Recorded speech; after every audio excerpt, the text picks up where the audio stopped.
আজকে আরও একটি ইফতারের রেসিপি নিয়ে চলে আসলাম। আজকের রেসিপি হচ্ছে এগ চপ। বানানো খুবই সহজ, চলুন দেখিয়ে দিচ্ছি।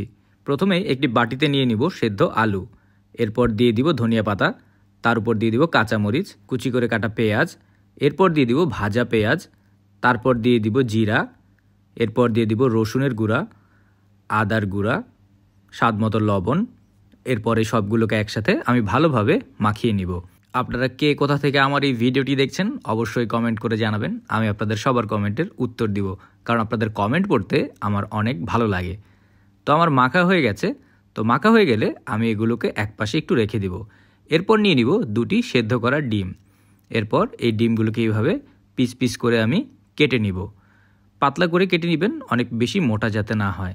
কাটা হয়ে গেলে আমি এই ডিমগুলোকে একপাশে রেখে আমি হাতে সামান্য তেল লাগিয়ে নিব। এরপর আলুর মিশ্রণ থেকে সামান্য আমি হাতে নিয়ে এর ভিতরে আমি দিয়ে দিব ডিমের এক পিস। তারপর আরও আলুর মিশ্রণ নিয়ে এর উপরে ভালোভাবে আমি দিয়ে ডিমটাকে ঢেকে দিব। ভালোভাবে আস্তে আস্তে করে দিতে হবে যাতে ডিম বের হয়ে না আসে ভেতর থেকে। হয়ে গেলে আমরা একে একপাশে রেখে দিয়ে একটি বাটিতে নিয়ে নিব বেসন, চালের গুঁড়ো, মরিচের গুঁড়ো, হলুদ, লবণ, সামান্য পানি।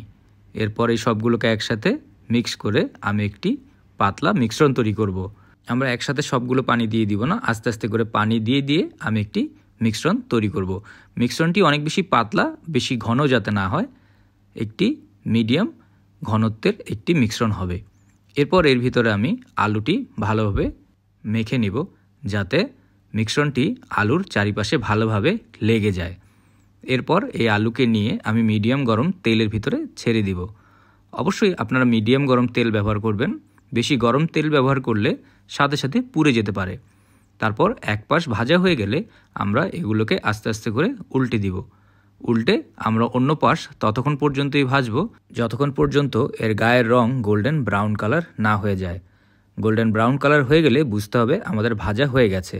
তো দেখতেই পাচ্ছেন খুব সুন্দর রং হয়ে গেছে। তো এখন আমি এগুলোকে তুলে ফেলবো।